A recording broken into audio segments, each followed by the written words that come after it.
When you think of a pet, you probably picture a dog, maybe a cat, or even a fish. But what if you decided to make a pet out of something that's usually sold as, well, live bait?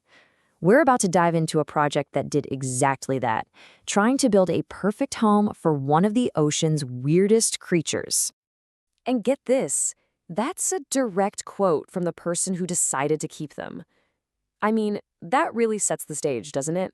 We're heading into a story that's a wild mix of total fascination and, let's be honest, pure disgust.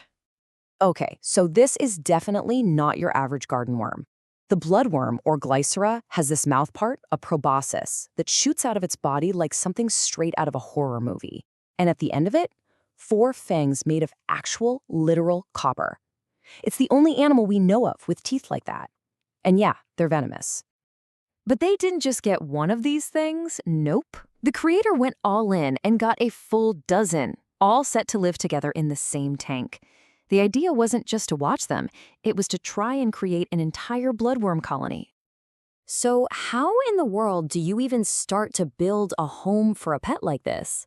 Well, the first part of the project was super ambitious, designing and building the ultimate bloodworm habitat completely from scratch. And the attention to detail here was just incredible. The plan had a specific soil mix, a central hill, and these cool, burnt-looking pieces of wood. They even gave the rocks these epic names like the Elderly Boulder and the Black of Venom Boulder. This was way more than just a tank. It was a work of art. But this wasn't just about making a cool-looking home. There was some real science, well, amateur science anyway, going on here. The first big question was pretty simple. Can these worms, who spend their lives buried in the sand, actually smell their food? So to figure this out, they set up a clever little test. A piece of really stinky sardine was tucked away under a big chunk of petrified wood. The whole idea was to see if the worms, once they were in the tank, could sniff out that hidden meal all on their own. But, of course, with any project this ambitious, things started to go wrong almost immediately. And this is where the real adventure of trial and error truly began. So, the very first setback was a doozy. After adding water to that carefully arranged dirt mix, the entire tank just turned into a black, muddy soup. You couldn't see a single thing inside, which kind of defeats the purpose of an observation tank, right? The fix was a lot of work. It meant draining everything, scooping out all that dirt by hand to wash it, and then putting it all back in with a new, crucial layer of sand on top to keep it down. But hey, this time, when the water went in, it was perfectly clear. Okay, so water crisis averted. Next up, interior decorating. The plan called for some cool red plants to go with the whole blood theme, but a trip to the local pet store was a total bust. Not a single red plant to be found. Now, you might think they'd just pick a different color, but no, the dedication to the vision was real. So real, in fact, that they dropped a cool $200 on an online order with 1-day shipping just to get the right plants. But just when it seemed like everything was finally on track, the real problem hit.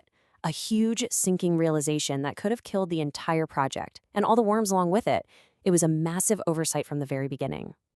And the mistake was, well, it was a big one. Bloodworms are marine creatures. They live on ocean beaches. What kind of water is at the beach? Salt water. What kind of water was in the tank? Yep, fresh water.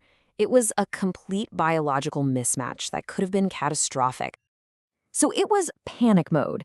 They had to quickly drain some of the fresh water and start pouring in cartons of actual Pacific Ocean water to get the salt level just right. But there was a major casualty in all of this. Those beautiful $200 freshwater plants, they were now doomed in the new saltwater setup. A very expensive mistake. All right, after putting out all those fires, it was finally time to finish the habitat. This meant custom builds, some creative problem solving, and a whole lot of thematic flair. 2 key structures were built by hand. First, this awesome triple-decker cave made from baskets and foam, which was basically a luxury apartment complex for worms. Then, on the other side, a food platter, which was a special stage for all the feeding tests to come. And the commitment to the theme here was just perfect. A red lamp was added to give everything this spooky, bloody glow. Some saltwater snails were brought in as a cleanup crew. And for the final touches, an AI-generated beware of the worm sign. And, my favorite part, red blood splatter paint on the outside of the glass. The stage is set.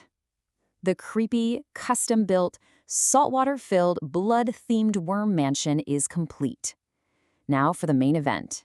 The moment the entire project had been leading up to, finding out what in the world these things actually eat.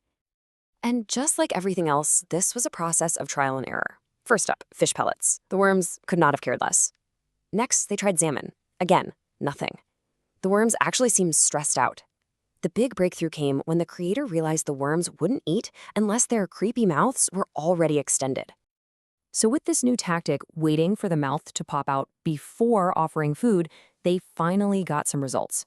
Fish pellets and salmon were a total bust, but beef and shrimp, oh yeah, that was the ticket. The worms latched right on with those copper fangs and started chowing down. So after all the setbacks, all the money spent, and all the weird discoveries, what's the final call on this whole experiment? Is this a fascinating new pet, or is it just too much?